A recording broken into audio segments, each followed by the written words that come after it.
Go, and we're back to green. 24 laps to halfway. Boy, good drive off for Byron. Briscoe hangs tough on the outside. Moving him up the track a little bit. And clear. Kosovar into Larson. Oh! You see Look how aggressive he's getting. Looks like several cars into the back bumper, but Briscoe able to get back down the racetrack into second right there in front of his teammate, but they're side by side with Kosovar and Larson right behind him. Blaney wasn't able to get down there with Kosovar and fill that hole. Here comes Denny Hamlin to his inside. On a quarter mile like this, every restart is an opportunity. And Kosovar almost cleared Larson. Now he does off turn 2. He's going for it. His car is gripping really good. Kosovar not be that loose and they're wheel hopping like that. He's going. Larson and Hamlin, who battled for the championship just a couple of months ago. Yeah, and I promise you, Denny Hamlin's not thrilled with Kyle Larson because of the way that he put him into the fence a few laps ago when he was on the outside. So able to clear Kyle Larson, and here comes Ryan Blaney right with him. Larson in the outside wall, clipped it pretty hard on the exit of 4. Bell draws alongside in the 20. Larson getting all used up. He's about to get mad if he gets in the wall again. Now in 19 laps, they'll throw the caution for halfway and the halftime break.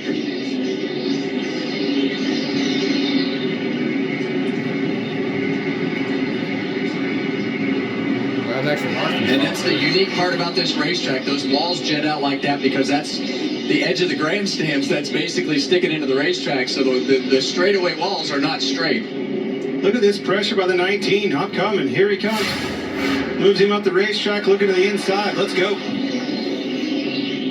it's so wild how these cars have switched when they run good, when they don't run good. But those cycles on the tires and the adjustments that they make with their fans and things inside the car, the driving style. But when these rear tires go off of these cars, it makes them so difficult to drive, but they go off like a light switch. Yeah, I think you're right about those cycles on the tires. If you look at this, the cycles did not play in favor of these Hendrick cars, but somehow, some way, it did to those Gibbs. Are they cooling them? Are they able to cool the tires off under caution better than the others? Well, you've got fans inside the car that blow on the brake rotors and things to be able to kind of control some of the temperature differences in the tires with your handling characteristics. You've also got your brake bias in the car that you can control as well. So it looks to me like the rear tires on these Gibbs cars up front right now are better. You got Carson Kosovar putting a whole lot of yellow wrap against and on William Byron's car. Kosovar not taking any prisoners here as he moves up to third. And it is a light switch. We saw it with Kyle Larson, and then now we're seeing it with William Byron, and he's stuck up on the top of the racetrack with a car that he is not happy with handling-wise right now.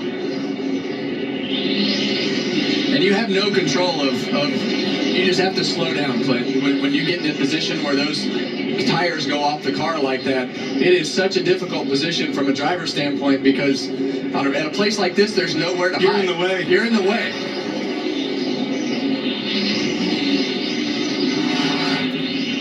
Third place the battle, 2 Chevys in front of a Toyota and a Ford. And right now, William Byron is just trying to protect everything that he can in these last 8 laps right here before this halfway break.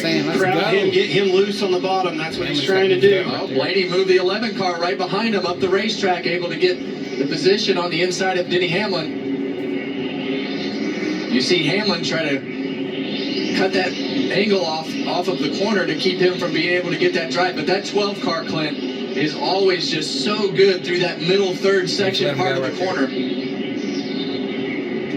Especially when we get deep into these runs. 7 laps to halfway. And Ty Gibbs making some noise against the back bumper of his teammate, Chase Briscoe. And look, the pressure, you got to take it when you have the opportunity to take it. So if Ty Gibbs can get the lead right here, you want control of this race. So he needs to be very aggressive, which we know he will be, to try to get the lead. You see him give his teammate a big shot right there, get him up the racetrack. It takes a big shot with these cars. You can't just give them a little love tap. It just helps them. They'll flip you the peace sign and keep going. You have to give them a shot and shove them up the racetrack. Almost take the front tires out from underneath of them. As we watch this battle, Ryan Blaney has moved up to 4th place behind Gibbs, Briscoe, and Byron. Well, what a great job by Ty Gibbs. We've seen a lot of speed out of those 54 cars. We closed the season, and it's really just about getting yourself in a position to just get that first win out of the way. So a lot of beating and banging in the back of the pack right here. We heard SVG not happy, but he is not thrilled with Daniel Suarez. That's the 3rd time I've seen them beat and bang off of one another and shoot them way up the racetrack. Yeah, that instance was with the 2-car Boston Cinder. It started with Suarez. Yes, for sure. Yeah. That's what made him mad. Well, as we come to halfway, Kyle Larson, who led early, is about to fall out of the top 10. That's how things are as they drop back here. And that's the unknown that we talked about with this tire. How much fall off would there be? But when they have fallen off, like I said, it's a light switch, and we see guys just immediately fade to the back. Halfway sign this time. Ty Gibbs takes the crossed flags and will stay green till the field cycles through here. Well, the good news for William Byron is he protected himself enough to keep himself in that 3rd position. Didn't slide near as bad as his teammate Kyle Larson. And the caution waves for halfway.